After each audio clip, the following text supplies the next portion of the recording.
Marcos capítulo de número 14, versículo 32 a seguir, diz assim: Então foram a um lugar chamado Getsêmani, e ali chegados disse Jesus a seus discípulos: Assentai-vos aqui enquanto eu vou orar.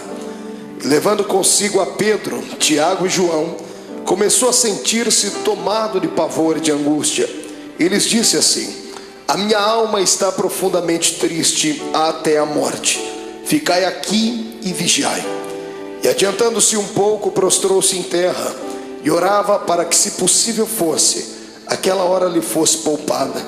E dizia assim: Abba, Pai, tudo te é possível, passa de mim este cálice, contudo não seja o que eu quero, e sim o que tu queres. Voltando, achou-os dormindo, e disse a Pedro: Simão, tu dormes? Não pudestes vigiar nenhuma hora? Vigiai e orai, para que não entreis em tentação. O espírito na verdade está pronto, mas a carne é fraca. E retirando-se de novo, orou repetindo as mesmas palavras. E voltando, achou-os outra vez dormindo, porque os seus olhos estavam pesados, e não sabiam o que lhe responder. E veio pela terceira vez e disse-lhes: Ainda dormis e repousais? Basta, chegou a hora. O Filho do Homem está sendo entregue nas mãos dos pecadores. Levantai-vos, vamos, eis que o traidor se aproxima. Feche a sua Bíblia, coloque no banco, coloque na cadeira. Pegue na mão da pessoa mais bonita do seu lado. Atravesse a faixa de Gaza. Pegue na mão dele, isso, pegue na mão dela. Aperte com carinho até ele falar aleluia. Pentecostal que não faz barulho está com defeito de fabricação, não é? Vamos orar. Senhor Jesus, eu te exalto, eu te glorifico. Te exalto porque o Senhor é rei. Te glorifico porque o Senhor me deu a honra de ministrar aos seus súditos nessa noite. Te exalto, ó Deus, porque eu sei em quem tenho crido. E te glorifico porque sei que o Senhor já está atento às nossas orações esta noite. Eu não tenho sombra de dúvidas do seu mover neste lugar hoje. E eu quero agora lhe fazer dois pedidos que costumeiramente faço. O primeiro é que ao redor da Assembleia de Deus do Bom Retiro, num raio de 5 quilômetros quadrados, onde houver um demônio alojado agora, eu quero dar a esses demônios 5 segundos para desaparecerem daqui, porque se não sumirem, serão queimados pelo poder da glória do Senhor que vai ser manifesta neste ambiente. O segundo pedido a Deus é um pedido de atrevimento espiritual. Se ainda tem o crédito no céu contigo como pregoeiro da sua palavra, abre a porta do seu palácio sobre nós agora e manda do céu para a terra uma comitiva angelical. Eu quero pelo menos 8 serafins aqui nesta igreja. A palavra serafim significa aquele que arde em fogo. Portanto, Senhor, eu quero 8 anjos de fogo aqui neste templo agora. Quero 2 aqui nesta tribuna, uma à minha esquerda, outra à minha direita. Quero 2 na entrada deste santuário e 4 seres esparramando brasas de fogo na nave da igreja. E onde houver um crente batizado com o Espírito Santo, renova ele, meu Senhor.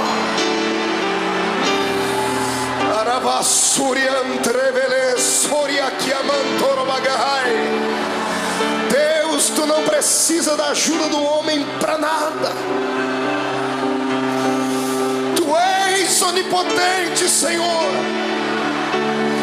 Então mostra a sua onipotência nesta noite. Abala os nossos corações com a sua unção.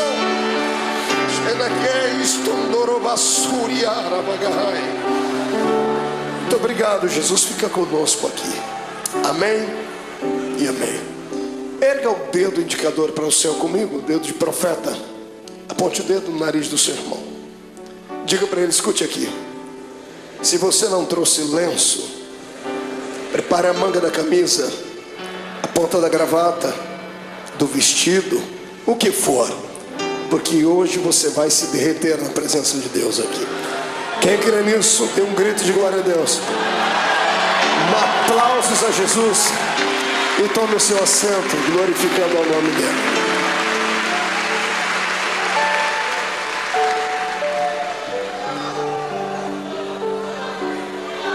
Aleluia. Oh glória. Terá la suriandere choronaba. Riandara basuricandere. Te glorifico, Jesus. Senhoras e senhores, amada noiva do Cordeiro, quando eu abro a minha Bíblia Sagrada no Evangelho de Marcos, no capítulo 14, aqui onde lemos, diante dos momentos que antecederam a crucificação de Jesus, eu tenho uma palavra atualizada para os nossos corações. Certa vez, ouvindo um grande sábio pregador, ele disse algo que na época, talvez pela minha juventude, talvez pela força do ímpeto da juventude, eu achei que ele estava sendo apenas um tanto eloquente no que falava, e descobri anos mais tarde que era uma realidade. Ele dizia que a mensagem da noite, ela depende do estado de espírito daquele que vai transmiti-la. Se o pregador estiver alegre, a mensagem vai ser esfuziante. Se ele estiver melancólico, a mensagem será melancólica, porque o Senhor usa o vaso na situação em que ele está. Você já me viu pregar aqui mensagens daquela que a tampa da chaleira voa lá para cima. Toda segunda-feira tem sido um mar de poder aqui, não é verdade? Quem tem participado, quem tem ficado cheio de Deus, sabe disso. Mas hoje eu quero levar você por outro caminho.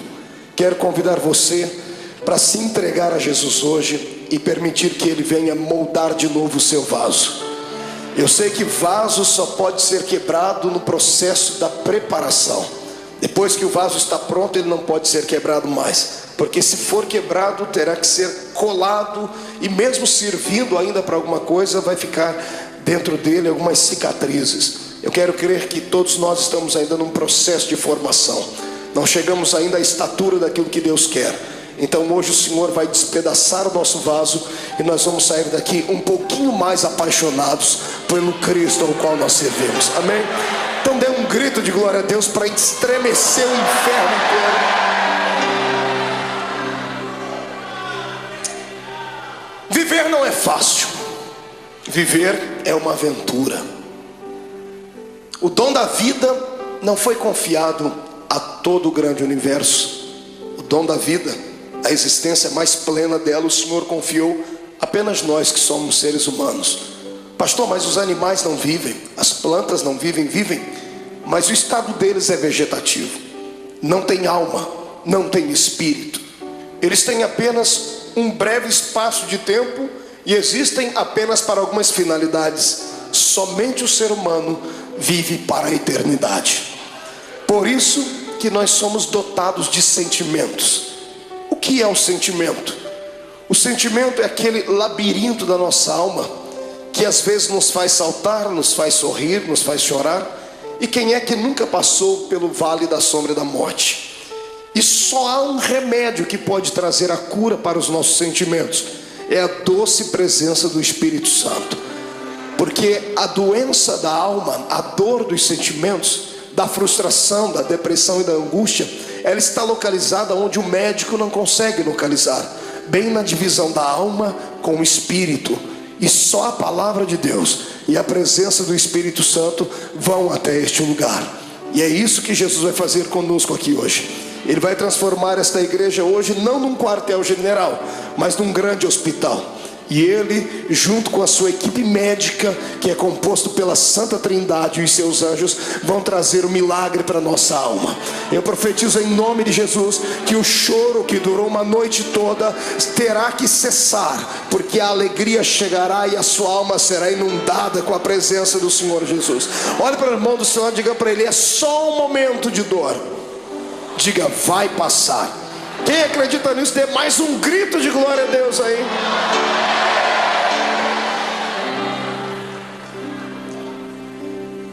Quando eu olho para Jesus e fico às vezes tentando usar o meu raciocínio humano, por que é que ele veio? Alguns pensam que ele veio à terra apenas para implantar mais uma religião. Não era isso. O mundo já tinha muitas religiões. Já haviam religiões perfeitas aos olhos do homem. Já haviam religiões cheias de legalismo, já haviam religiões amparadas por um sistema filosófico de poetas, como eram os epicureus.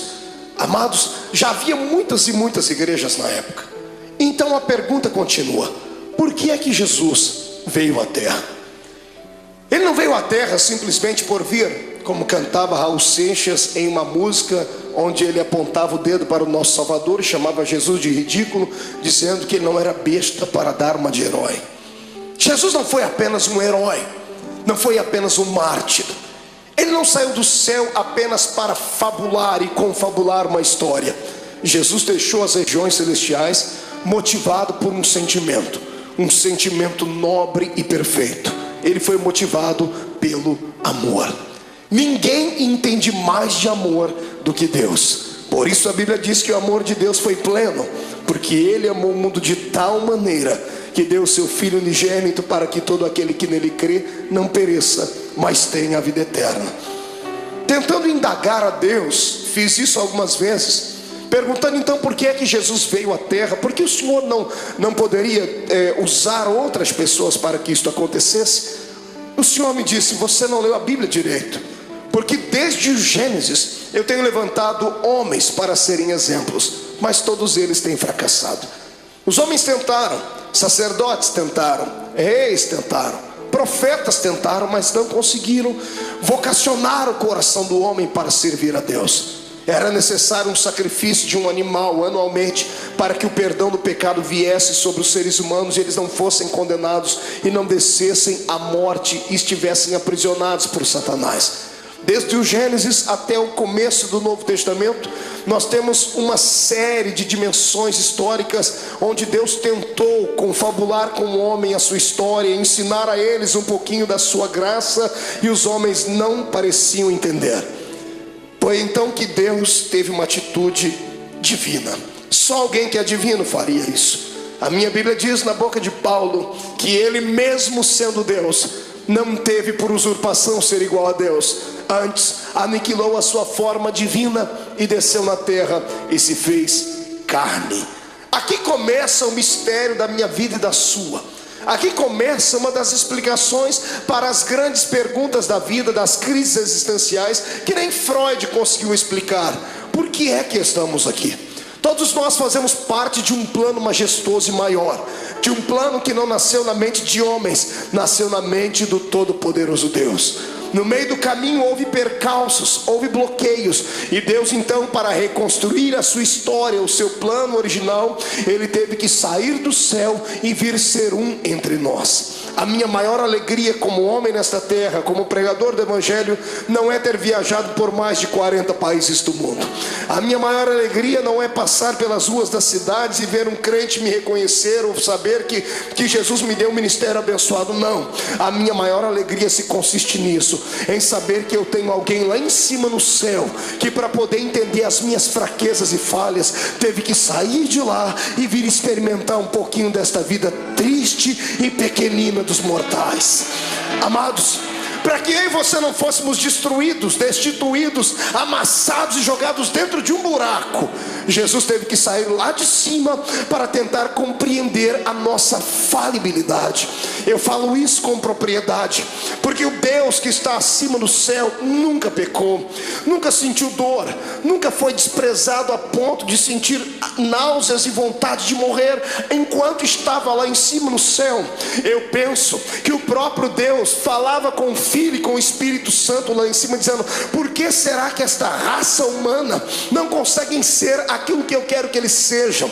Se você pegar o Velho Testamento e ver o pensamento de Deus, se você torcer as páginas do Velho Testamento, vão sangrar, porque o Senhor havia ditado a sua lei. O homem que não pudesse caminhar junto com ele era logo destituído.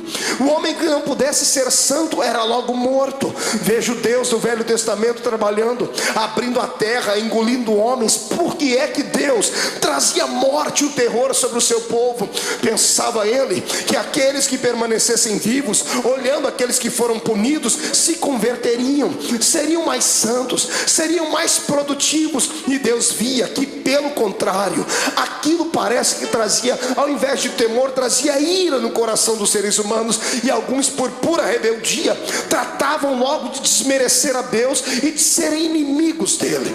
O Deus do Velho Testamento tentou, ele fez de tudo que estava na sua mão para fazer, e até o ponto dele chegar no céu, sentado no trono, e dar um grito sobre aquilo que Isaías escreveu no seu livro, gritando bem alto: e agora?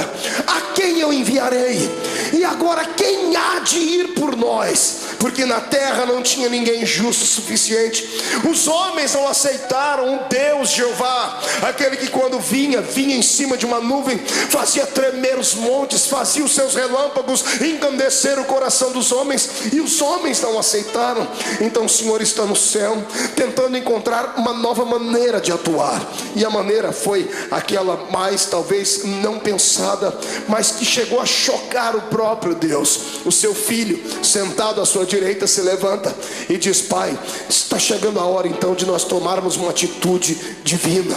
Está na hora de fazermos algo transcendental. Está na hora de eu deixar o meu trono e virar homem de carne e ser um como eles são, para eu poder entender o que eles passam, para eu poder saber o que é que leva esses seres humanos a chorar, a sentir dores. Por que é que eles têm tanta facilidade em se curvar diante dos problemas? Por que é que eles ficam deprimidos? E é isso que Jesus faz. A transferência do céu para a terra não foi apenas um ato da legalidade divina, foi um ato imortal de Deus. Deus se fez carne para vir aqui entender a minha vida e a sua vida. O que eu acho mais lindo é que ele entendeu. Ele passou pelos mesmos vales que nós passamos, ele passou pelas mesmas sombras que nós passamos, e o mais importante, ele venceu. Ele deu para nós um exemplo dizendo: é possível passar pelo vale e se levantar lá na frente. É possível andar de cabeça baixa, mas daqui a pouco erguer a sua cabeça, porque o ser humano é imagem e semelhança de Deus. Eu não prego nessa noite para um público comum de derrotados. Eu prego para homens e mulheres de carne e osso, mas que têm uma essência divina dentro deles. Eu olho para fora e vejo a embalagem, mas o conteúdo desses que me ouvem é um conteúdo transcendental.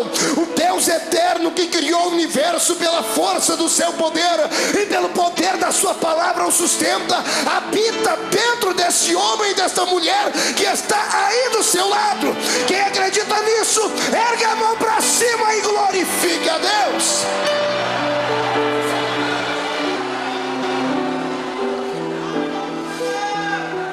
Para tentar entender por que é que a gente chora, grita, geme, sente agonia, Jesus passou pelo mesmo caminho.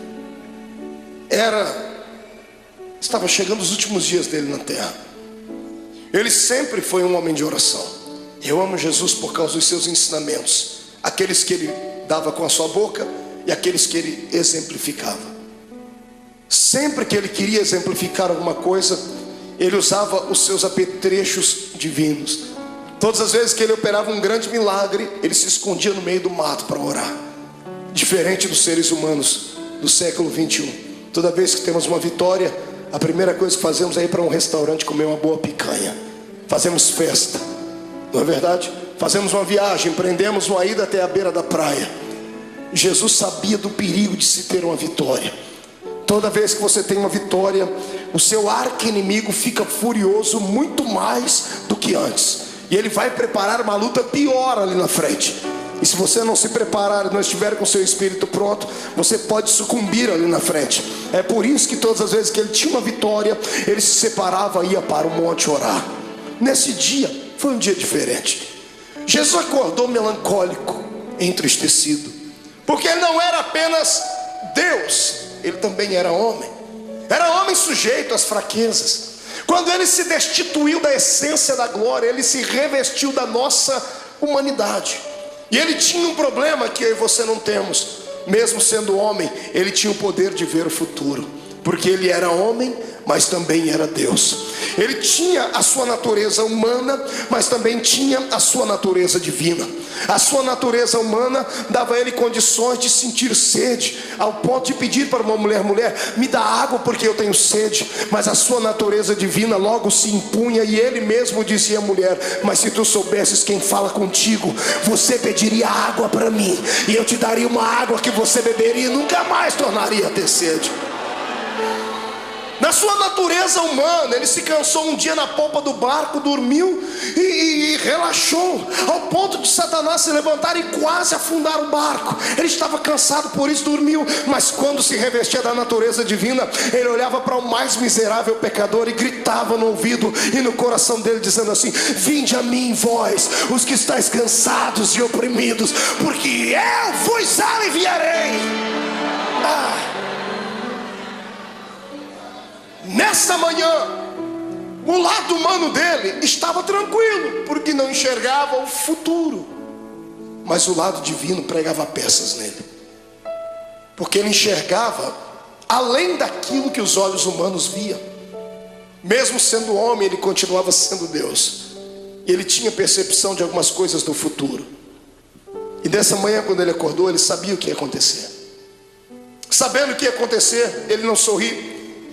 Ele não conta uma história comum, porque ele era um homem como nós somos. Ele convida os seus discípulos nesse dia. Todas as vezes que ele ia para o monte orar, ele levava só 3. Era Pedro, Tiago e João. Nesse dia ele olhou para todo mundo e disse: gente, vamos orar comigo. Eu imagino os discípulos olhando uns para os outros, dizendo assim: o quê? Jesus está pedindo oração para a gente? Ele está pedindo para a gente acompanhar ele até o monte para orar. E ele foi. Quando ele chegou naquele monte, dobrou o joelho. Todos eles dobraram o joelho junto com ele e começaram a orar, ou começaram a rezar, eu não sei. Repetiram as palavras que ele havia ensinado. Ninguém conhecia Deus a fundo. A religião deles antes de Cristo, era uma religião canalizada em rituais humanos, em dogmas falíveis. Talvez eles não sabiam conversar com Deus na intimidade com a qual Jesus falava. Por isso Jesus os ensinou a oração do Pai Nosso. Mas ele pediu para que eles orassem com ele, porque ele estava abatido naquele dia. E tendo orado, eu penso que, não sei se você passa por isso, mas eu passo. Quando eu estou muito angustiado, quando eu estou muito atribulado, eu preciso gritar, eu preciso desestressar. Eu subo um monte que tem na minha terra, e tem uma árvorezinha lá. Eu já falei dessa árvore para todo mundo, tem isso gravado em fitas. A árvore sofre comigo quando eu estou passando pelo vale, porque eu encho ela de tapa. Eu desestresso orando e dou uns tapas. Não que a árvore tenha nada a ver com o meu problema, mas é assim que eu me desestresso. Eu imagino Jesus nesse dia angustiado, atormentado, ele olhando para os seus discípulos, ele querendo orar, ele querendo falar tudo o que estava dentro dele. Mas de repente ele olhava por cima dos ombros, ele via Tiago, Pedro, João, ele via André, ele via os outros, ele viu quão pequeninos eles eram apenas discípulos, não haviam atingido a estatura de mestre. O discípulo tem muita facilidade de se escandalizar, tem muita facilidade de ficar pequenino diante de situações difíceis. E eu imagino Jesus dizendo para si mesmo: se eu falar o que eu preciso, eles vão desanimar, eu tenho que demonstrar fortaleza para eles. E Jesus, não aguentando mais, ele precisava orar, ele levanta a cabeça, levanta da oração, deixa todo mundo orando. Ele pega 3 entre os 11 que foram, porque Judas não foi com ele esse dia. Judas ficou, tinha só 11 com ele. Ele levanta e chama os 3 mais chegados dele.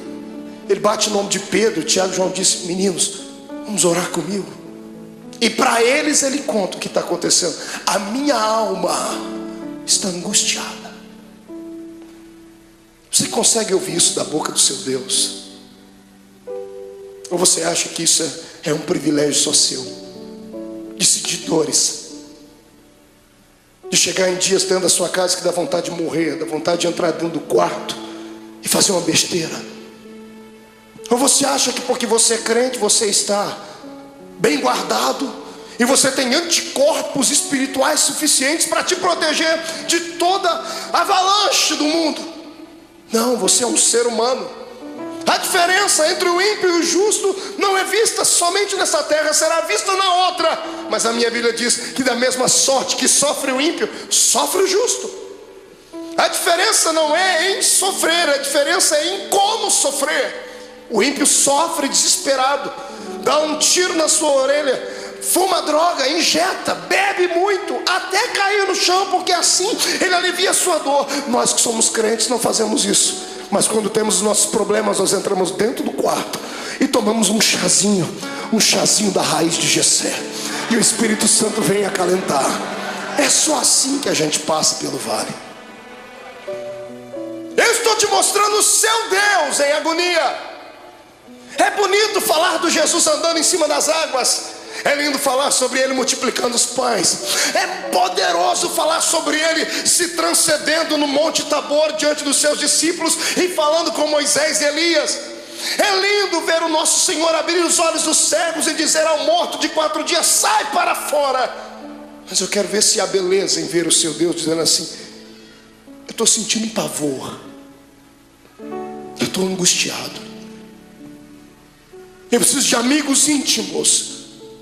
Jesus está aqui dando um exemplo para nós. Quando passarmos pelo vale, precisamos ter alguém do nosso lado, precisamos de amigos. O que vale na nossa fé cristã é isso, que nós temos pessoas que nunca vimos antes, mas depois de 5 minutos de conversar já chamamos ela de irmão. Eu sei que tem muitos aqui que são colegas, mas existem alguns amigos, poucos, mas são. Quando você passar pelo vale da sua alma, não passe sozinho, não faça besteira. Peça para Jesus preparar alguém para que você possa desabafar, contar os seus problemas. Peça para Ele colocar uma pessoa certa, não um traíra, não uma pessoa que vai abusar depois do seu problema e lhe chantagear. Peça para Ele preparar alguém que tenha o mesmo espírito que você tenha e que te ame não pelo que você é, não pelo que você tem, mas por aquilo que Deus te fez. Jesus pega os seus melhores amigos e sobe com eles um pouquinho e diz assim: eu estou angustiado. E eles estão orando, e Jesus começa a orar, e ele começa a tremer, porque os olhos dele visualizavam aquilo que os olhos naturais não viam. De repente ele levanta e deixa os 13 e diz assim: gente, ora por mim, porque eu vou entrar aqui no meio desse mato agora, que eu vou rasgar minha alma. Eu imagino Pedro, Tiago e João olhando um para a cara do outro, dizendo assim: esse não é o nosso Cristo. Cadê o homem de Fortaleza que pega o chicote e espanca os homens que estão na beira do templo? Ele está melancólico, ele está entristecido, ele está fragilizado. Pedro, Tiago e João enxergam isso nele. E eu imagino eles olhando a figura de Jesus entrando dentro do horto, dentro do jardim, dentro do Getsemane. Interessante, era profético. A palavra Getsemane significa prensa do óleo. E ele, oliveira verdadeira, estava indo lá para ser prensado, para que o óleo do seu espírito viesse sobre a terra. Ele foi moído para que nós pudéssemos ser reconstruídos. Ele chorou naquele dia para que nós pudéssemos sorrir hoje aqui. Ele sentiu dores naquele dia para que as nossas dores fossem aliviadas. E é por isso que eu te convido agora a dar um belo glória a Deus, porque Ele merece tudo isso.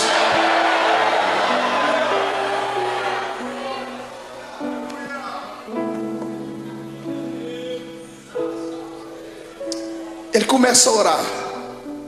Agora que não tem mais ninguém perto dele, ele rasga a alma e diz assim: Pai, eu sei que a hora é chegada, mas o meu lado humano não está aguentando. Então eu vou fazer um pedido ao Senhor: se der, Pai, passa de mim esse cálice. Se der, risque esse momento. Se der, me priva de sentir aquilo que eu já estou vendo que vou ter que sentir. Quando Jesus ora desse jeito, é posto uma vírgula na sua oração. Se levantam 2 reinos do lado dele nesse momento: o reino de Deus e o reino de Satanás. Os anjos se calam no céu, o próprio Deus está em silêncio no céu olhando. Os demônios estão fazendo figa, estão torcendo, dizendo assim: se ele não for até o fim, não tem salvação. Se ele não for até o fim, o plano está mais uma vez destruído. E Satanás está lá orando para si mesmo, pedindo para que todos os poderes das trevas viessem trazer uma nuvem negra sobre Jesus naquele dia.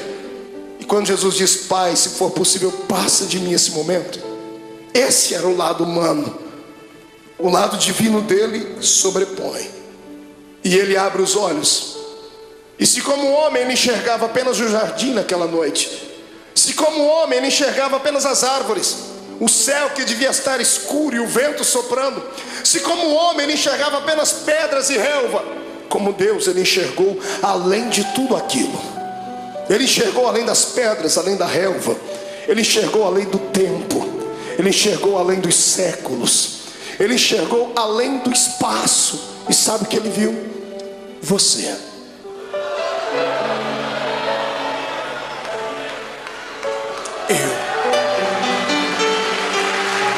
Ele enxergou você.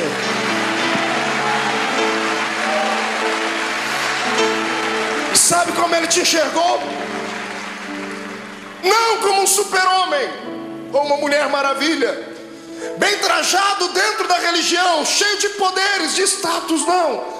Ele enxergou você sofrendo no seu quarto. Ele enxergou você chorando pelas ruas de São Paulo, desempregado.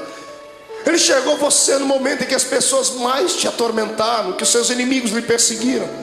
Ele enxergou a sua alma rasgada e você gritando e sentindo dores. E ele sabia que você não ia conseguir passar pelo jardim do Getsemane. Ele sabia que você ia tentar correr de lá. Então ele entrou no meio e disse assim: Pai, já que eles não vão dar conta de ir, eu vou no lugar deles. Ele se levanta e diz: todavia seja feita a sua vontade.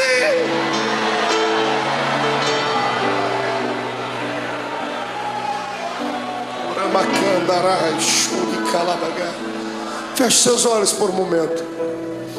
Eu sinto que a noite deste dia vai ser diferente. Não sou só eu que estou passando pelo vale, estou sentindo dores. O Senhor está me dizendo que tem pessoas que entraram aqui gemendo hoje. Tem pessoas que esta segunda-feira perdeu o sentido para ela. O feriado não teve alegria nenhuma. Tem gente aqui dentro que sequer conseguiu dar um glória a Deus. E não é porque não queria, é porque a sua alma está mais atormentada do que tudo. Veio buscar aqui hoje, nessa noite, um escape. Tentou enxergar aqui uma luzinha no fundo do túnel. Em nome de Jesus, como profeta do Deus vivo, eu profetizo que o tempo de cantar chegou. Os espíritos de tormento, os espíritos de acusação, os espíritos que provocam o seu espírito e te deixam abatido, chegaram até a porta do templo, mas tiveram que voltar. Quando eu fiz a oração inicial, eles tiveram que recuar 5 quilômetros. E eu te dou uma palavra de Deus: eles não vão voltar. Você vai sair daqui hoje de cabeça erguida, sorridente, alegre, de paz, cheio de Deus. Vai entrar na rua da sua casa com a coroa da vitória. Você não é um derrotado, você não é mais um. Você nasceu para a vitória. Quem acredita nisso, adore ao Senhor.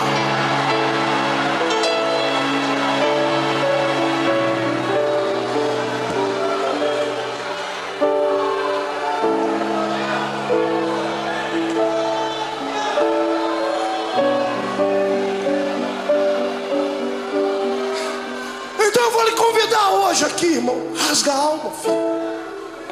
Chora. Vomita tudo que está dentro da sua alma. Põe para fora. Porque você não é um super-homem. Não se autoflagele. Eu sei que você hoje orou como Paulo: Senhor, o que eu quero fazer sempre eu não faço. O que eu não quero eu estou sempre fazendo. Senhor, eu tenho um espinho na carne. É como se o mensageiro do diabo viesse, me esbofeteasse e me jogasse no chão. Eu quero que você ouça aquilo que Paulo ouviu. Deus se levantou do trono e não acusou ele, não apontou o dedo. Deus olhou para Jesus do lado dele, viu a mão furada, viu o sofrimento do filho e disse assim: ô Paulo, fica tranquilo. Como, Senhor? Eu estou angustiado. A minha graça te basta. Senhor, não é o suficiente, então eu vou preencher agora. O meu poder se aperfeiçoa na sua fraqueza. A matemática de Deus é diferente. E eu profetizo que aqueles que entraram fracos aqui dentro hoje, Satanás não vai ter coragem de cruzar o seu caminho por pelo menos um mês. Eu profetizo em nome de Jesus que aqueles que entraram aqui entristecidos, chorosos, estão recebendo hoje o revestimento do Espírito. Vão sair daqui armados até os dentes. Eu digo aos demônios: caiam fora da vida dos servos de Deus, porque o poder do Senhor se manifesta. Mão direita para cima. Faça um carinho nas costas do seu irmão. Diga para ele: a angústia, o pavor, a angústia e a tristeza, a angústia e o abandono são o caminho mais fácil, mais rápido de tocar o coração de Deus.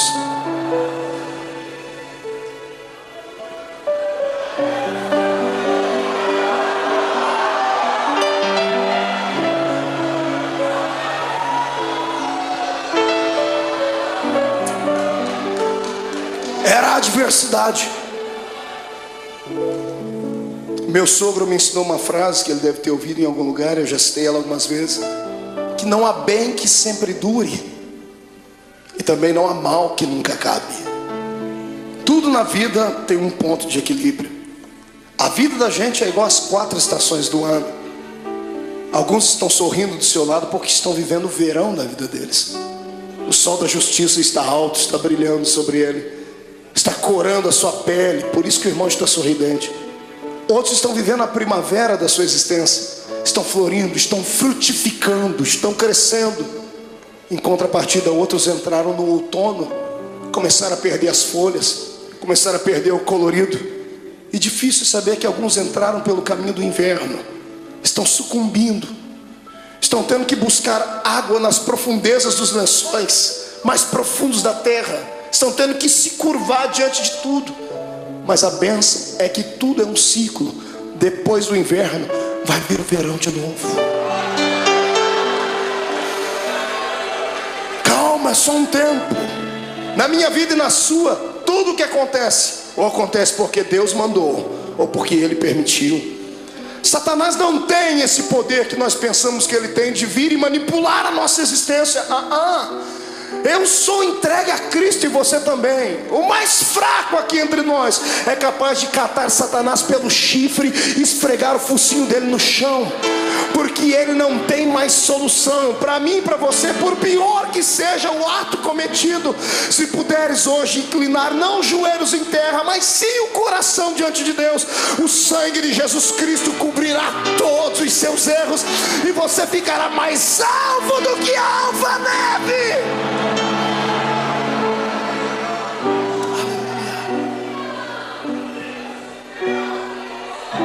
Mas escute, o que é para você passar, ninguém vai passar no seu lugar. E tem épocas na vida que a gente tem que passar sozinhos. Tem vale que não tem amigo íntimo, ninguém. Tem coisas que somos só nós e Deus. E o pior é que nesse exato momento parece que Deus nos esquece.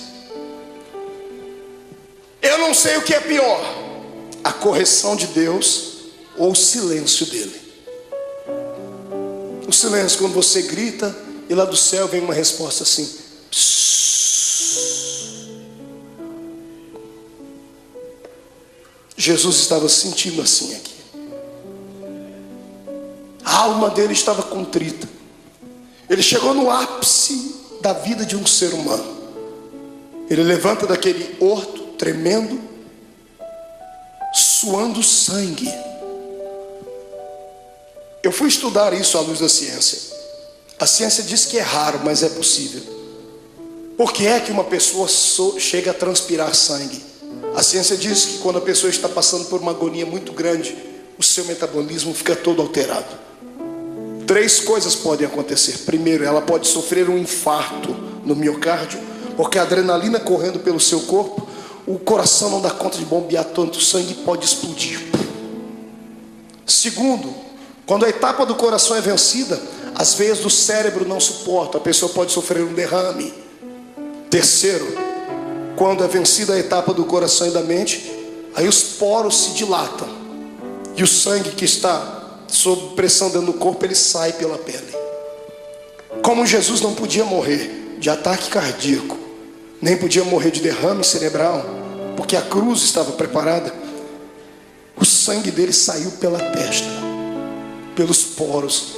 Eu queria que você imaginasse a afeição do seu Cristo quando ele passou a mão na testa e viu o sangue.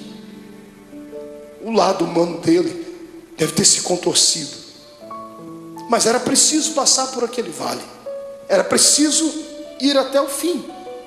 Ele levanta dali como um vitorioso. O reino das trevas está abalado porque acharam que ele ia parar naquele momento. Ele levanta e pega os discípulos dormindo. Que decepção. Mas ele sabia que eles eram fracos. Ele olhou para os discípulos, acordou e disse assim: nem uma hora pudestes velar comigo? E os discípulos já correm e dobram o joelho. Jesus diz: não, agora é tarde. Eis que o Filho do Homem será entregue na mão dos pecadores. Quando ele acaba de fazer isso, eles ouvem passos de uma multidão de homens que vem vindo. Tochas acesas vêm iluminando o caminho deles, liderado por alguns homens da religião judaica. E no meio da multidão Jesus viu um rosto conhecido, o rosto de um dos seus discípulos. Esse discípulo vai e dá um beijo em Jesus. E aqui eu começo a aprender com Jesus coisas lindas, coisas que nós não aprendemos com o ser humano. Quando Judas dá um beijo nele, Jesus era tão amável, ele acreditava tanto no poder que ele tinha de envolver as pessoas, ele tinha tanta pena da alma do ser humano, que quando Judas lhe beijou, ele já sabia o motivo. Ele poderia ter expulsado Judas. Imagine você sabendo que uma pessoa que com um beijo ela vai lhe levar à morte. O que você faria? Esmurraria ela? Arrancaria a cabeça dela? O que é que você faria? Pois Jesus olhou para ele depois do beijo e disse assim: amigo. Jesus não era hipócrita, nem falso. Mesmo Judas traindo ele, disse: você ainda é meu amigo. Essa palavra vem de encontro àqueles que durante essa semana traíram Deus. Traíram Deus com seus atos, traíram Deus com as suas palavras, negaram Jesus com seus feitos. Porque eu creio que eu não estou pregando aqui para uma assembleia de homens puros e mulheres purificadas, porque se todos aqui fossem santos à estatura que pensam, não estariam sentados nesse banco, estariam voando com os anjos aqui. Eu sei que estou pregando aqui para gente que passou pelo vale, porque o meu Deus não fala com quem está ausente, Ele fala com quem está presente. Mas Jesus manda dizer que Ele está apaixonado pela sua fé, está apaixonado pela sua coragem. Você caiu, veio aqui se arrastando com a boca no pó, mas crendo no que está escrito, que o justo pode cair até 7 vezes, mas o Deus que ele serve, de todas elas o colocará de pé.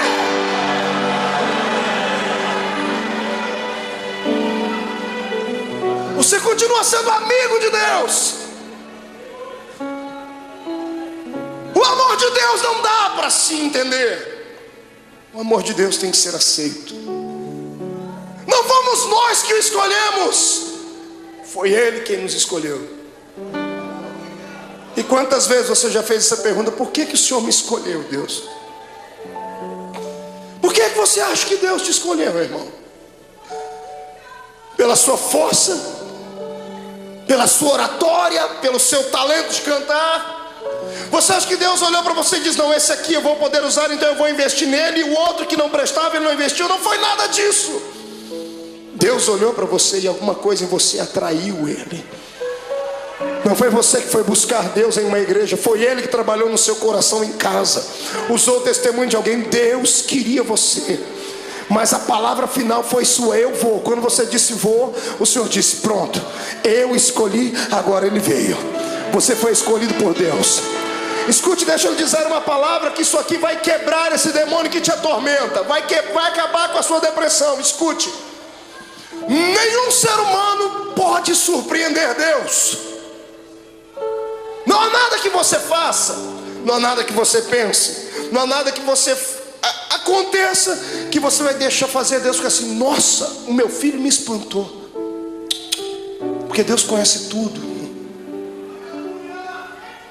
Você nunca vai surpreender Deus. É por isso que eu me apoio nessa palavra, para nunca sair dela. Porque o diabo, ele só sabe falar do passado. Ele só sabe acusar você do que você fez, do que você cometeu antes de entrar dentro dessa igreja hoje. Ele só sabe apontar o dedo para você e metralhar você, dizendo assim: você foi isso, fez isso e aquilo. É por isso que eu prefiro ficar com Deus, porque Deus não fala do passado. Todas as vezes que Deus olha para você, sabe o que Ele fala? Do seu futuro. E lá no céu, imagina Ele acotovelando Jesus, está vendo aquela filha lá? Olhe lá na frente e veja o que eu vou fazer com ela. Está vendo aquele homem? Olhe lá na frente e veja o que ele será. Porque Deus não é como caranguejo que anda olhando para trás. O Senhor está na nossa frente. O Senhor está além das suas fraquezas. O poder do Senhor está além da sua humanidade. O poder de Deus está além dos seus complexos. É por isso que eu te convido nessa noite: saia de dentro da prisão que está a sua alma. Deixa o Senhor hoje sacudir as portas desta prisão e arrancá-las para fora. Deixa Deus mostrar para você que mesmo amarrado em um tronco, com os pés amarrados, todo ensanguentado, você ainda tem um cântico nos seus lábios, tem uma arma atômica nos seus lábios. Enquanto você cantar, as muralhas vão cair. Eu convido você hoje a saltar para dentro do território dos vitoriosos. Yes, adora o seu Deus.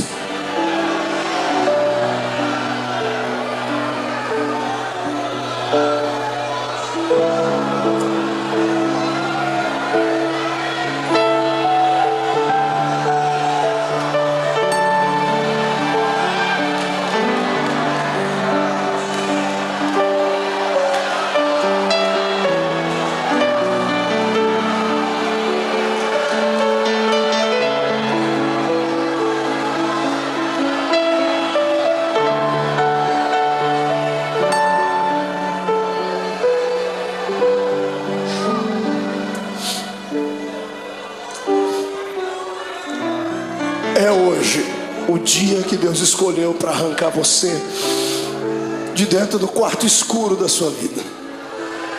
Os espectros do passado que te sondam, os demônios que encontraram uma brecha, vão ter que serem rápidos para saírem, porque se não saírem serão destruídos. Eu vejo a força de Deus chegando para dentro de você. Eu vejo o Espírito Santo sentado nas asas do vento, trazendo em ambas as suas mãos brasa de fogo para purificar o seu pecado. E na mão direita dele uma unção de gozo para te fazer saltar pelo menos uma semana inteira. Em nome de Jesus Cristo, hoje é o dia da independência da sua alma. O Senhor te fará saltar muralhas. Quem acredita nisso, tire o pé do chão para adorar.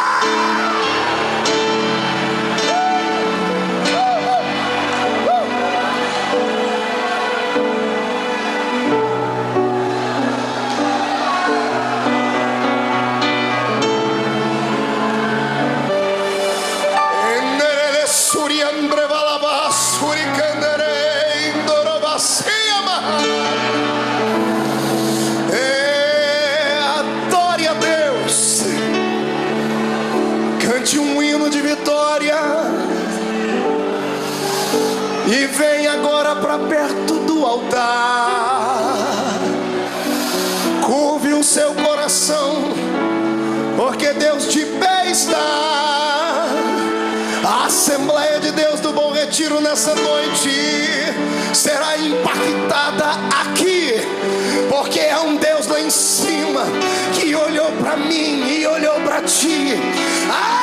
Venha do céu agora a sua unção e encha os meus irmãos. Receba em nome de Jesus Cristo agora.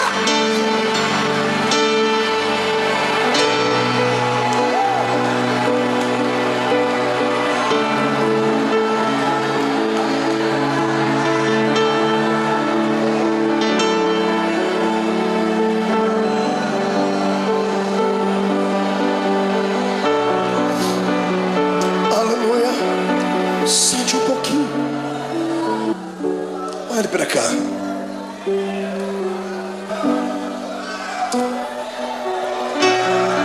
Tem um santo católico. Ele foi canonizado pelos homens, mas o exemplo de vida e de fé dele impactou um tempo. Chamava-se São Francisco de Assis. São Francisco de Assis fez uma oração, e uma frase da sua oração eu peguei para mim, para orá-la sempre que eu estou passando por problemas. Ele disse assim: Deus, dá-me forças para suportar aquilo que eu não posso mudar. Gravou ela aí? Peça isso para Deus. Dá-me forças para suportar aquilo que eu não posso mudar. Tem coisas na vida que não dá para mudar. O filho que foi embora não volta mais. A doença que dizimou parte do corpo não tem como retroceder. O abandono, a tristeza, muitas vezes não tem como retroceder. Então peça para Deus te dar força para suportar. O que importa é em como enfrentar esse dia de dificuldade. É em como você vai enxergar o seu jardim. Você pode enxergar o seu jardim como sendo o ápice do abandono de Deus, ou pode enxergar o seu jardim como sendo o pódio da coroação da sua vida. Depende da maneira como você foi para lá. Jesus foi preparado para o jardim. Por isso ele orava antes, incessantemente. Por isso ele buscava Deus. Por isso ele passou 40 dias no deserto em jejum, porque ele sabia que a missão dele era grande, como a sua é. Sabe por que você está querendo parar? Porque você não se preparou.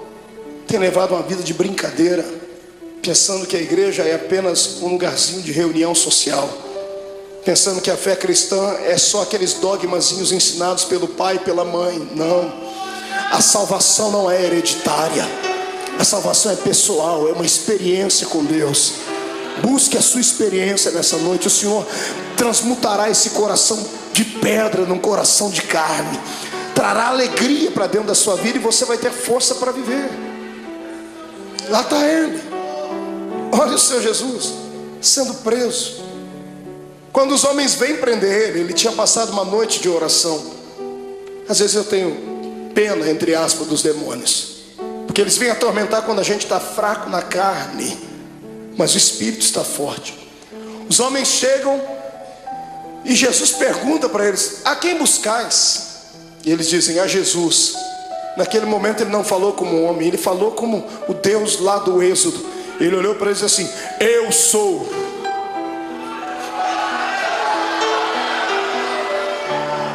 Por um pouco aqueles homens não morreram fulminados, porque quando ele liberou a sua palavra, rema, eu sou, eles caíram no chão. Qualquer preso sairia correndo, qualquer pessoa condenada sairia correndo, qualquer covarde sairia correndo. E eu não duvido que os discípulos iam pegar na mão dele: Jesus, aproveita o momento e foge. E ao invés de ele ir para a direção contrária, ele vai e ajuda as pessoas a ficar de pé. Você consegue imaginar Jesus pegando?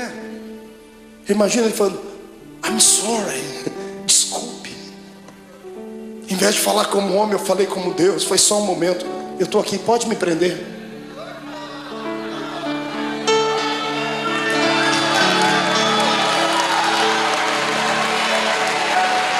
Me prenda.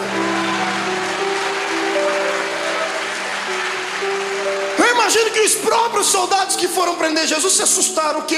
Me prenda, eu estou preparado. O que eu estou fazendo agora vai trazer uma mudança no planeta Terra. O momento de sofrimento agora trará algo na eternidade jamais visto, nunca visto. Se o grão de trigo não morrer, ele vai viver para sempre na solidão. Mas quando ele morre, ele gera outros. Eles podem não amar-me suficiente, podem não ter orado comigo à noite, podem ter me negado, podem ter me vendido, mas eu os amo. Aleluia. O amor de Deus é o amor ágape. Você já conhece isso, é cartilha dos crentes. Amor eros, amor filos e o amor ágape. Amor eros é de homem para uma mulher, o amor filos é de mãe para filho, filho para pai. O amor ágape é o amor de Deus, é o amor puro, é o amor que se ama sem esperar nada em troca. É o amor que Paulo falou lá na sua epístola aos Coríntios 13. É o amor que tudo suporta. É por isso que Jesus está te segurando. Aleluia. Eu dizia a um amigo hoje que eu descobri depois de muito tempo por que é que o ser humano não deve pecar. O ser humano não deve pecar simplesmente porque existem leis na Bíblia dizendo que ele não deve pecar. Deus não odeia você porque você peca. Deus não quer te destruir quando você erra, não é isso. É que Deus é Pai. E Deus sabe que todas as vezes que você peca e erra, você se arrebenta. Todas as vezes que você faz alguma coisa errada, é você quem se machuca. E qual pai quer ver o filho machucado? Qual pai quer ver o filho ferido? Está entendendo? É por isso que o Senhor não quer que você erre, você burle a lei, porque tudo que Ele estabeleceu são princípios, e tudo que foge dos princípios te machuca. Olha para você agora sofrendo por causa desse adultério.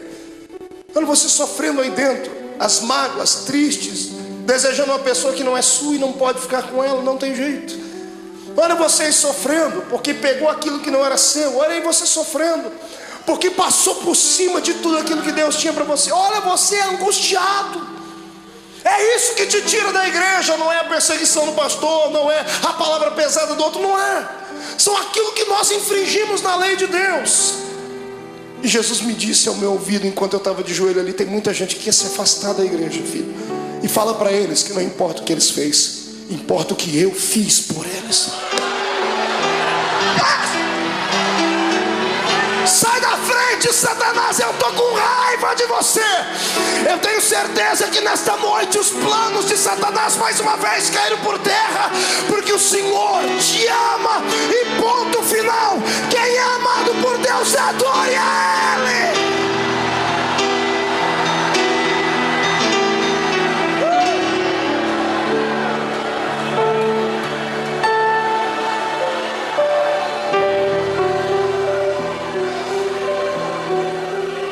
Filhos,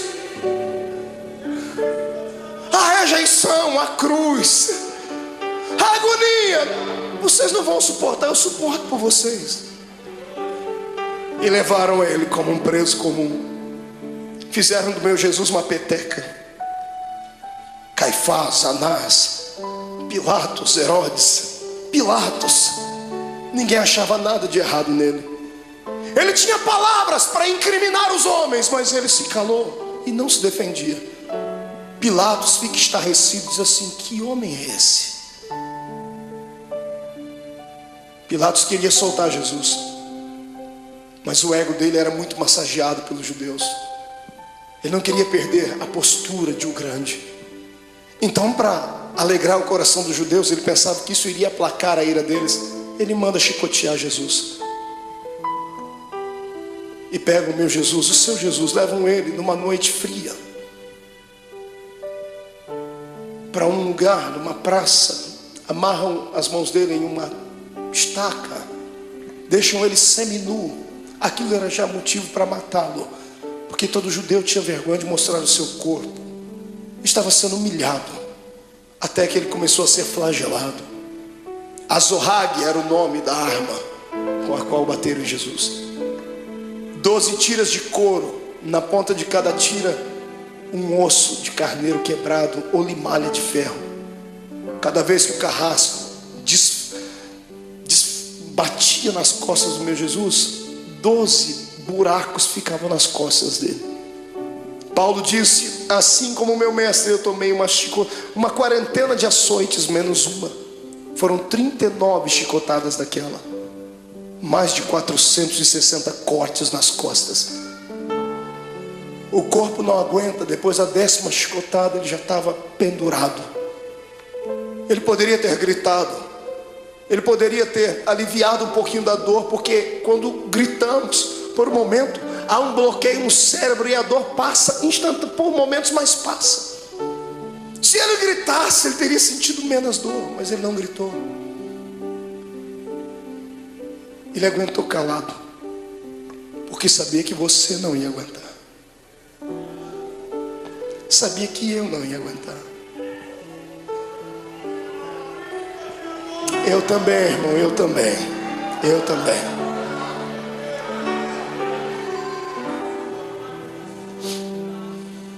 Quando tiram Jesus da estaca, ele está semi-morto, caído no chão. Alguém embrulha o corpo dele num pano, pensando fazer o bem, estavam fazendo o mal. Jogam ele dentro de uma cova, dentro de uma cela fria, úmida, fétida. No outro dia de manhãzinha, Pilatos já havia se reunido com algumas pessoas. O povo não havia quem acalmasse o povo. O povo quer a morte dele. Pilatos se levantou e chamou a multidão e disse assim: olha, hoje é um dia especial. Hoje eu tenho direito e posso liberar o perdão para um preso. Vocês têm esse homem chamado Jesus e tem Barrabás. Barrabás era um terrorista, era um prisioneiro político. Era um homem que queria lutar contra o reino de Roma. Por isso estava preso. Um homem zarrão, de quase 1,90 m, diz a história. E quando colocaram Barrabás e pegaram o nosso Jesus todo machucado de manhã, ele não jantou na noite, não tomou café de manhã. Ele estava fragilizado, com o corpo tremendo, perdeu muito sangue na noite. As pessoas olham para os dois e, pagos por dinheiro, gritam: solte Barrabás. Pilatos não entende o que a multidão está falando. Ele vai, lava as suas mãos, diz assim: bom, que caia sobre a cabeça de vocês o sangue desse homem. Os soldados ficaram possessos por demônios. Agarram o meu Jesus e o seu. E o pano que estava coberto sobre o corpo de Jesus havia colado nas feridas que estavam nas costas dele. 400 cortes abertos. O pano colou a noite toda ali. Um soldado arranca aquele pano com força, abrindo todas as feridas de uma só vez. Ele deve ter soltado um gemido muito forte. Para brincar com ele, porque alguém dizia que ele era o rei, fizeram uma coroa de espinhos. Cada espinho tinha pelo menos 9 a 10 centímetros de comprimento. Espinhos que eram capazes de perfurar uma madeira. E colocaram na cabeça do nosso Jesus. Colocaram uma capa vermelha sobre ele e bateram com uma cana na cabeça dele para que a coroa fincasse mais ainda. E alguém dizia: tu não és o rei? Eis aí a tua coroa. Pegam o patíbulo da cruz, a haste onde os braços dele foram presos e fixos, colocam nos ombros dele e ele sobe a via da crucificação. A cruz não podia ser posta inteira nos ombros de um preso, porque ela pesava quase 140, 150 quilos. Ninguém daria conta de levar. Era só a parte principal. Jesus está subindo aquela travessia. Aquilo era um show, era um espetáculo que todos aguardavam. Todo mundo estava esperando ver ali um preso político, um preso famoso. E quando muitas pessoas começam a ver Jesus passando ali, a agonia tomou conta do povo. Eu fico imaginando as pessoas que estavam lá naquele dia. Imagino Lázaro, o amigo de Jesus, do lado de Marta e Maria, as irmãs segurando ele. Eu vou, Lázaro, eu vou soltar ele, eu vou fazer alguma coisa. Mas não vá, Lázaro, se for vai morrer também. Ele vai passando o olhar, ele vê todos aqueles para quem ele multiplicou o pão e deu na mão deles. Os amigos que ele tinha desferiram contra ele a traição. Pedro está andando do lado, triste porque já tinha negado Jesus. A mãe de Jesus vai ao longe, olhando o filho querido. No meio do caminho ele não aguenta. A Bíblia não diz, mas é possível que Jesus tenha tombado com o peso daquele lugar, daquela cruz, da haste daquela cruz, porque ele estava muito cansado, estava com fome, estava machucado. E o soldado romano, enfurecido, endemoniado, olha no meio da multidão e, para humilhar mais Jesus, escolhe um homem diferente no meio da multidão. Ele pega o Cirineu, Simão o Cirineu. Cirineu não era sobrenome, Cireneu falava do lugar onde ele havia nascido, Cirene. Cirene ficava na Etiópia. Era o único negro que tinha ali naquele dia. Pegaram um negro para colocar ali, para ajudar Jesus a carregar a cruz, dizendo: nenhum dos seus irmãos te amam. Colocaram um estrangeiro para ajudar Jesus a carregar a cruz. E eu fico aqui imaginando com a minha mente: ele está sofrendo, está morrendo e está ensinando a gente que quando passarmos pela nossa via da crucificação, não tiver nenhum amigo para ajudar a carregar a cruz, não tiver nenhum parente para ajudar a carregar a cruz, Deus enviará um estrangeiro para ajudar. Aleluia. E o mais lindo é que o estrangeiro já está do seu lado, o Espírito Santo.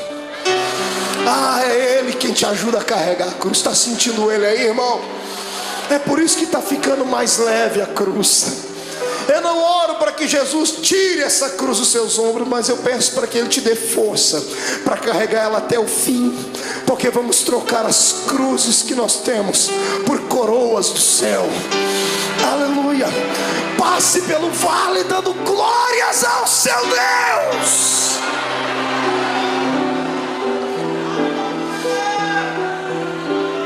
Sobe comigo. Vem no Gólgota comigo. Ele está subindo, a multidão está indo atrás, os soldados estão gritando. Quando chegam lá em cima no Gólgota, tiram a haste que estava sobre os ombros de Jesus e pegam a haste maior e pregam lá. Então sim, uma cruz. Pegam Jesus e vão crucificá-lo. A história diz que a cruz era feita 5 dias antes da crucificação. Era feita sob medida. Por quê? Por causa do tamanho e o peso do preso. Era feita sob medida porque antes de pregarem o preso já havia um lugar próprio para cravar o prego. Já faziam um buraco na cruz para que facilitasse a entrada do prego. Então quando vão pregar o nosso Jesus, problema, a cruz não era dele, era sua, era minha, era do infeliz, do Barrabás. E os pecados de Barrabás, os meus e os seus, eram muito maiores do que tudo já imaginado. Os pecados da humanidade inteira. Quando pregam a primeira mão, facilitou a entrada do prego. Quando vão pregar a segunda, não dá, porque o braço dele era menor. Então eles esticam Jesus. O salmista disse que esticaram o nosso mestre ao ponto de quase desconjuntar os ossos. Os ossos não podiam ser quebrados, mas desconjuntados. Quando esticam Jesus, ele sente dores inimagináveis. Pregam a mão dele, o suplício maior vem na sequência, porque a mão ainda tem muita carne. Como é que se prega o pé? Não pregaram 2 pés de uma vez porque não tinha prego que suportasse. Pregaram primeiro o primeiro pé. Pregos de 17 centímetros. Golpe desferido em cima do osso ou entre as juntas dos pés. Quando o primeiro prego entra e crava o pé do meu Jesus naquela cruz, ele deve ter se contorcido. Um desejo de gritar, mas era tudo que Satanás queria ouvir. Fraqueza. E ele engolia seco, porque por dentro ele dizia para si mesmo: já vai acabar, não vai demorar muito, eles não vão suportar isso, então eu suporto por eles. Pegam o segundo pé e outro prego, pregam o segundo pé em cima do primeiro. Então temos 2 pregos segurando os pés dele na cruz. Quando os soldados levantam a cruz, o buraco no Gólgota está feito. Levantam a cruz e era um preso. Você já viu algum policial tratar bem um preso? Abrir a porta do camburão e dizer assim: entra por favor, querido. Ninguém disse: olha, vamos colocar a cruz com cuidado. Quando eles levantam a cruz e soltam dentro daquele buraco, soltam com todo o peso do corpo dele. Quando a cruz bate dentro do buraco do Gólgota, o corpo de Jesus pende para frente. Ele fica preso pelos pregos das mãos e dos pés, e o corpo pende para frente. Os seus ossos comprimem o seu pulmão e ele não consegue respirar. Ele sabia mais do que ninguém que carne sufocada, Deus não aceitava o sacrifício dela. Então ele arruma força onde não tem, ele segura nos pregos, ele firma os pés e traz o corpo para trás, num esforço quase que sobre-humano, sentindo dores que você jamais sonhou. E quando ele encosta na cruz, ele respira um pouquinho só aliviado. E então ele começa a ficar tonto. Estava fraco do dia anterior. As moscas começam a visitar o corpo de Jesus. Se você já fez serviço militar, você sabe o que eu estou falando. Quando você está diante de todo o esquadrão e um maioral está passando perto de você, você não pode nem se mexer. Posição de sentido. Os mosquitos voam em volta do nariz, dá vontade de colocar a mão, mas não pode. Jesus estava ali, ensanguentado, suado, sentindo dores. As moscas estão voando sobre ele e ele não tem força nem para expulsá-las. Do lado dele é posto um bandido e do outro também. Quando ele olha para os dois bandidos, eu penso que ele intercede pela alma deles. O da direita o da esquerda fica endemoniado. O diabo entra dentro do corpo dele e ele olha para Jesus e diz assim: oh, você não é o Deus? Você não é o Cristo? Você não é o Todo-Poderoso? Sai da cruz e tira a gente daqui, rapaz. Eu imagino a tristeza com que isso chegou no ouvido de Jesus. Pensa, você está morrendo por ele e ele está debochando de você. A dor daquilo deve ter sido maior do que a dor dos pregos, maior do que a dor do chicote, porque a dor do desprezo é maior do que tudo. Deus olhou do céu e disse: não, meu filho não vai ficar assim. Espírito Santo entra no coração daquele bandido da direita. Vamos fazer um equilíbrio. O da direita fica cheio do Espírito Santo. Pregado na cruz, grita para o outro: pare de atormentar ele. Esse homem não fez nada, a gente está aqui porque merece, ele não. O da direita estica o pescoço, porque Pilatos deu um presente para Jesus. Mandou colocar uma insígnia em cima da cruz: Rei dos Judeus. O preso estica o pescoço, e quando ele lê em cima da cruz Rei dos Judeus, ele abaixa a cabeça e sussurra: o Rei, Rei, o Rei. Imagino Jesus levantando a cabeça, sentindo dor, dizendo: está falando comigo, rapaz? Estou. O Rei, lembra de mim quando entrar no seu reino. Aleluia. Eu imagino Jesus dizendo, eu penso, conjecturo: o que, filho?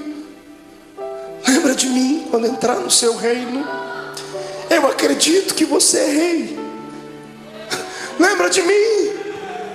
Eu imagino Jesus dando um sorriso no meio do sangue, no meio da dor, e dizendo para si mesmo: valeu. Pelo menos um acreditou. Jesus olha para ele antes dele desfalecer e diz: moço, ainda hoje você vai cortar as faixas, vamos inaugurar o paraíso juntos. Eu e você, ainda hoje estarás comigo no paraíso.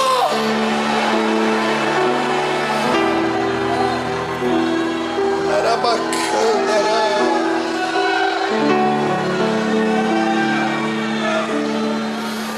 Incline a sua cabeça. Derramado em meu coração,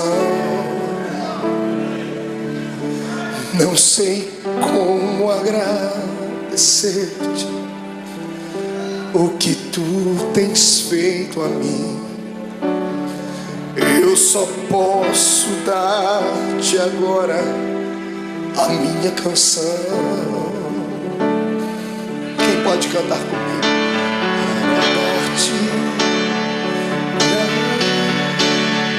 Vai, grita. Graças, Senhor. Graças, meu Senhor Jesus.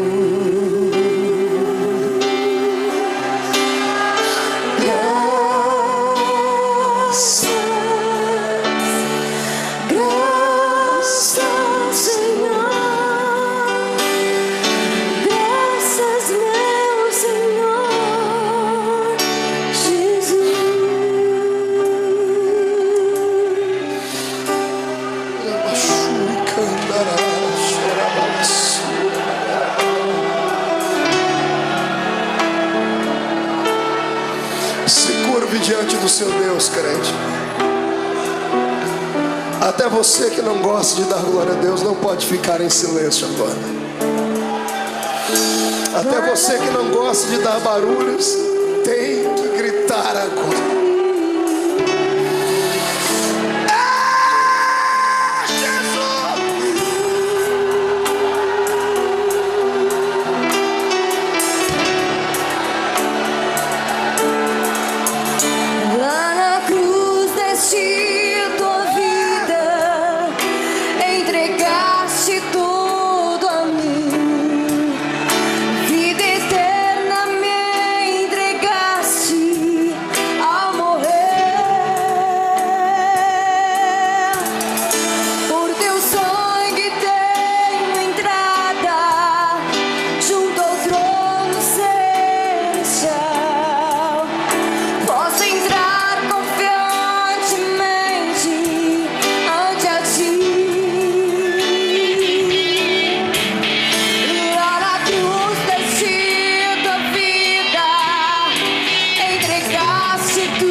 Todo crente batizado com o Espírito Santo seja renovado. Todo crente que está envolvido pelo poder do sangue de Jesus Cristo seja renovado. Quem nunca orou em línguas, que seja batizado agora. Que este lugar comece a flamejar.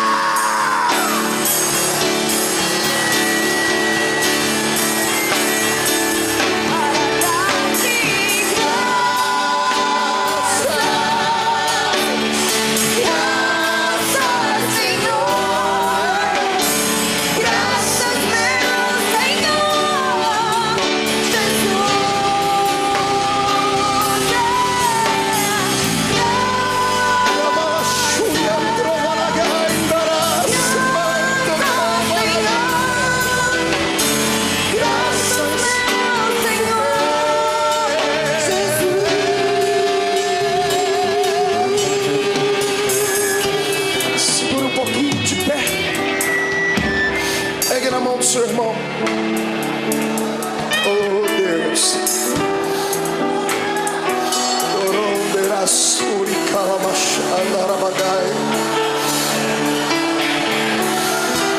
eu sinto o poder do sangue de Jesus aqui. O Senhor está perdoando pecados nessa noite.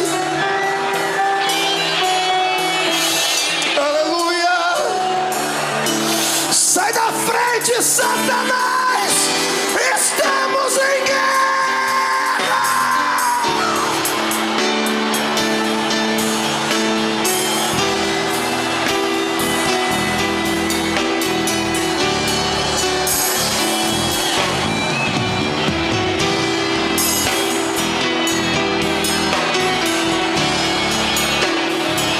Oh, cruz! Bendita cruz. Segura um pouquinho. Pegue na mão do seu irmão. Olhe para cá.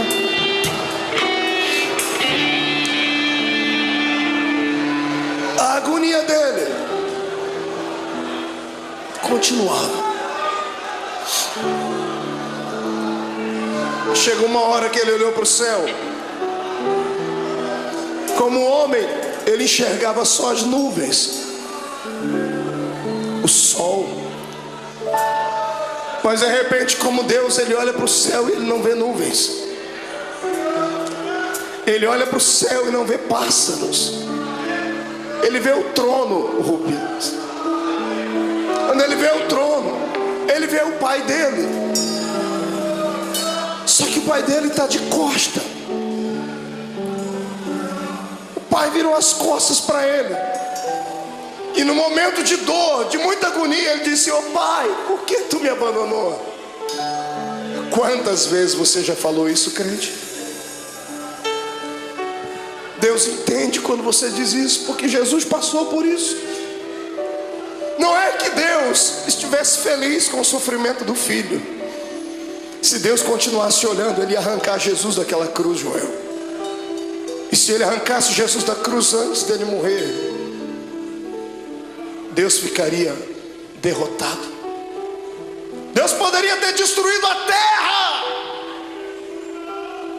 mas ele preferiu virar as costas para não ver.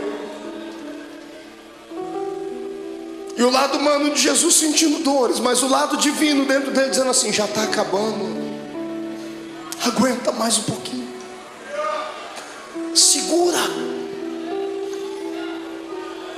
A morte está lá com as garras na mente de Jesus, tentando arrancar o espírito dele, e ela não consegue, porque ele não tinha pecado.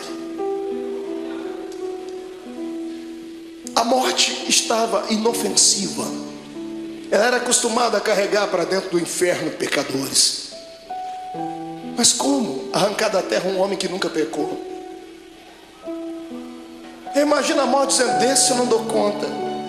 Eu imagino Jesus levantando o rosto para cima e dizendo assim: eu vou te ajudar, a morte. Onde está o teu aguilhão, a morte? Onde está o teu poder que não consegue levar um homem fragilizado uma noite inteira? Eu te ajudo. Quem diz que a morte matou Jesus não sabe da verdade. A morte não matou Jesus, foi Jesus que se entregou para ela. Você é muito fraca, morte, então eu vou te ajudar. Eu me rendo, eu entrego meu espírito, consumado está.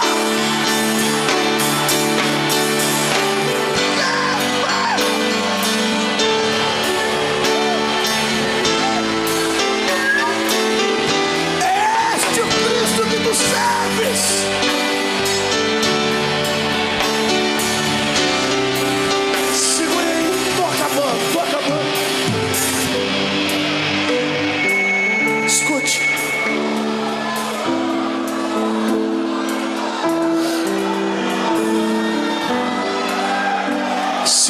Só um pouquinho. Quando a cabeça de Jesus pendeu, o astro-rei deixou de brilhar. O cosmos e a natureza se curvaram diante do Rei eterno. As rochas se fenderam, o sol se escureceu. A multidão que gritou: crucifica-o, começam a bater no peito e dizendo: ele era Deus.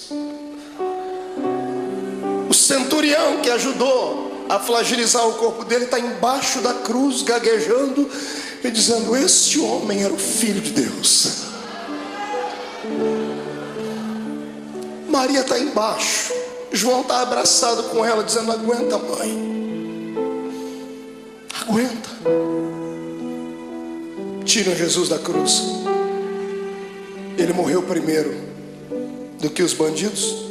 E um dia eu orei a Deus, Deus me revelou por quê. Por que Jesus morreu antes dos bandidos, irmão? Será que Jesus era tão fraco assim?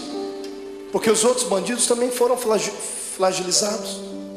Por que Jesus morreu primeiro? Eu perguntei a ele um dia, e o que ele me respondeu: é só crente cheio do Espírito Santo para entender. Jesus nunca gostou da morte. E todo morto que cruzou o caminho dele ressuscitou. Todo. Ele chegou a parar velório, cortejo fúnebre. Jesus nunca gostou da morte porque ele era Deus. Ele sabia que o homem não foi feito para morrer. Toda vez que a morte cruzou o caminho dele, ele parou ela. Nesse dia, para não ver os dois morrerem antes, ele falou: eu vou morrer primeiro, porque se eles morrerem eu vou ter que ressuscitar eles aqui. Perto de mim ninguém fica morto.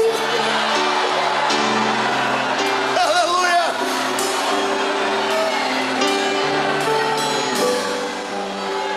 Ele morreu. Morreu a carcaça. Quem morreu foi Jesus, o homem.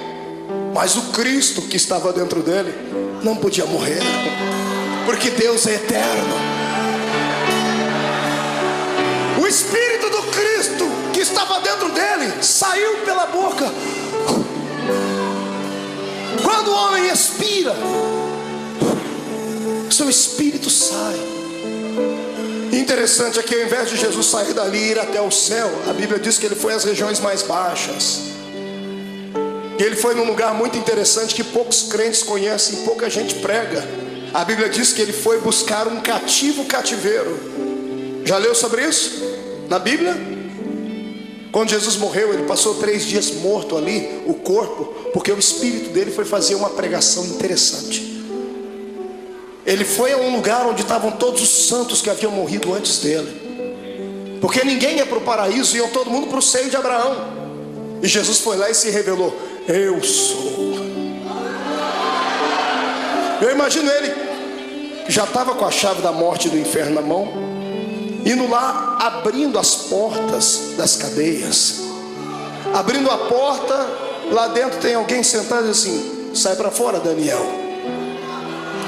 Mas Senhor, quem és tu? Eu sou aquele que fecha a boca do leão.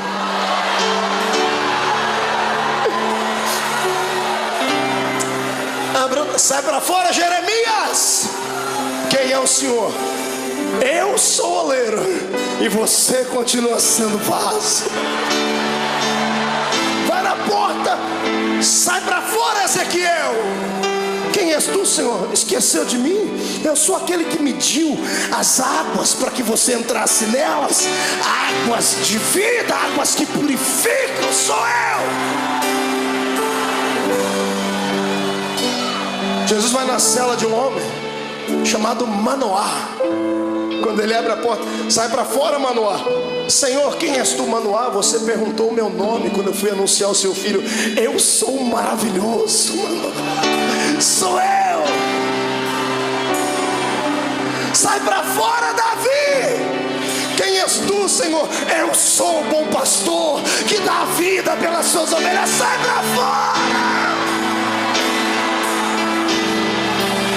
Sai para fora, Ananias, Misael e Azarias. Senhor, quem és tu? Eu sou o 4º homem da fornalha de fogo. Sai para fora.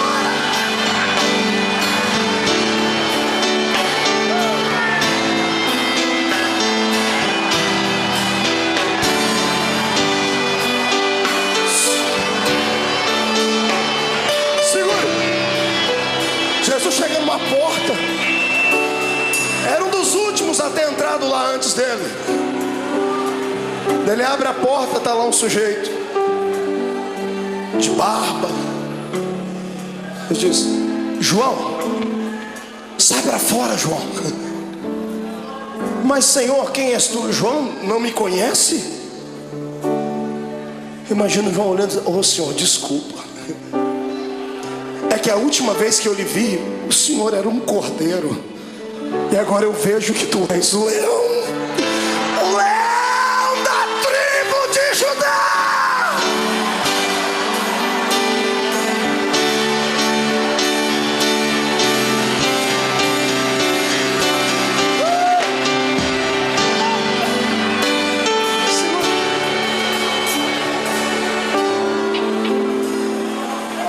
Momentos antes disso acontecer, Jesus fez uma visitinha lá na casa do diabo. Está todo mundo chorando aqui em cima, na terra, e tem um monte de demônio fazendo festa no inferno. a morte e o diabo dançando catira e forró, os demônios cantando, é festa. Jesus morreu. Quando Jesus morreu, eles esperavam que ia cair uma pedra em cima da cabeça deles. Quando Jesus expirou, eles, ai, mas não aconteceu nada, então vencemos. Passaram a noite toda fazendo festa lá no antro do inferno. Não foi num belo dia, os demônios todos deitados, cansados, dormindo. Eu imagino, a escuridão do inferno começa a receber luz. Ele vem, e não vem andando, vem flutuando dentro daquele lugar.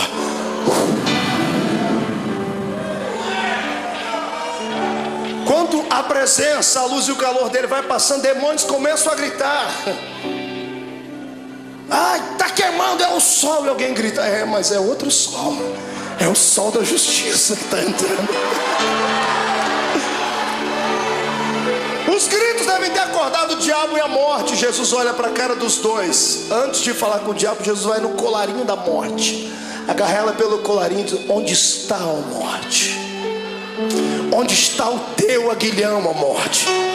Jesus pega e joga ela para um canto.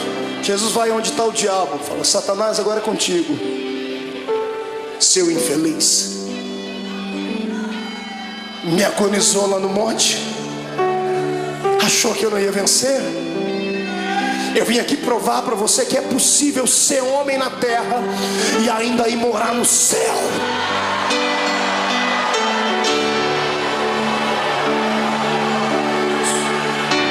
Eu imagino o diabo com as duas mãos aqui, ó. Imagina Jesus, o que você está fazendo, cão? Não, é que aquela historinha lá de Gênesis 3:15, né? A semente da mulher vai esmagar a minha cabeça. Imagina Jesus dizendo, não, fica tranquilo, eu poderia fazer isso agora, mas não vou fazer. Não, o senhor é bonzinho, obrigado. Sou bonzinho? Me dê a chave da morte e do inferno aqui. E Jesus vai saindo, eu imagino. E o diabo, mas e a cabeça e o pé, como é que fica? Calma, eu vou dar uma trégua por alguns momentos, porque mesmo eu podendo esmagar a sua cabeça, eu não vou fazer isso agora, porque eu seria egoísta. Eu vou repartir isso com muita gente ainda. Eu imagino Jesus apontando o dedo dele, fica assim por enquanto, mas em breve,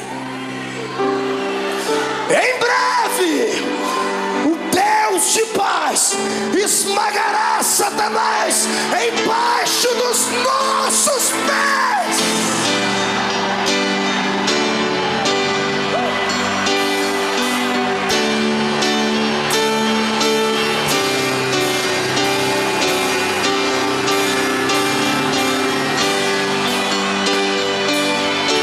Segura, vamos encerrar.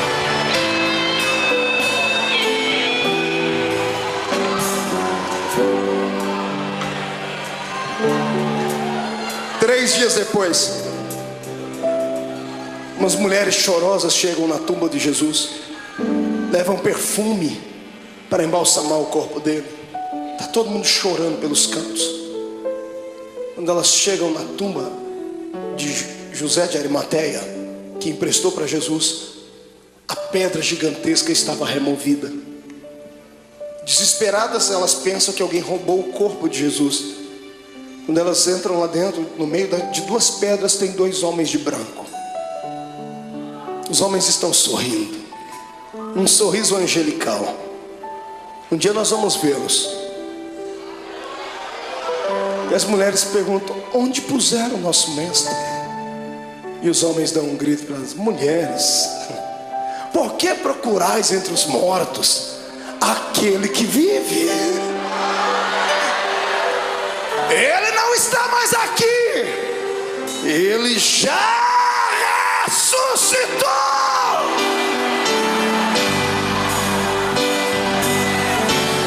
Vou te dar um conselho. Passe a quinta-feira da angústia, chegue na sexta-feira da crucificação e não se entrega. segura, porque o domingo da ressurreição vai chegar. E Deus manda dizer que essa noite foi transformada no domingo da sua ressurreição. Eu quero saber onde estão aqueles que estão passando por uma sexta-feira de dor, estão passando pelo vale, estão sofrendo, sentindo angústias, estão com vontade de deixar tudo, não aguentam mais as perseguições, não aguentam mais passar pelo vale da sombra e da morte, e querem que o domingo da ressurreição chegue logo. Vem, irmão, vem aqui à frente, vem correndo que eu vou orar por você. Vem, você não está sozinho. Eu estou passando por esse vale também. Eu estou passando por esse vale. Vem, isso chora mesmo. Derrama as últimas lágrimas. Viver é assim. Hoje a gente perde, mas amanhã a gente ganha. Hoje a gente está embaixo, mas amanhã vamos estar por cima. Hoje foi despedido, mas o Senhor vai abrir uma porta de emprego amanhã. O coração está apertado porque está sozinha, está sozinho. Foi traído, foi abandonado. Calma, o Senhor tem bênção para lhe dar. Ele já preparou, mas ou Ele vai trazer de volta o que foi. E se aquele não prestar mais, Ele vai preparar outro. Ninguém perde com Deus. Ele só pede para você ter paciência. Segura um pouquinho. Grite, mas não murmure. Se jogue no chão, mas não perca a fé. Porque em nome de Jesus Cristo, o domingo da ressurreição está chegando. Diga comigo, em nome de Jesus. Toda angústia, toda dor, todo sofrimento, tudo aquilo que me atrapalha de servir a Deus, toda frustração, todo sentimento de abandono, eu ordeno, venha para a palma da minha mão. Agora, feche a sua mão. Diga comigo, a minha sexta-feira da crucificação já foi. Hoje é o domingo da minha ressurreição. Levante a mão para cima, eu vou contar até 3. Você vai jogar no chão e vai pisar em cima. 1. A vitória é sua. 1,5. Hoje o Senhor te transporta para o reino dos vitoriosos. 2. A sua casa será impactada pela ressurreição de Deus. 2,5. Satanás é um derrotado, com um D maiúsculo. 2,75. É o dia da sua liberdade. 3. Jogue no chão, piso em cima.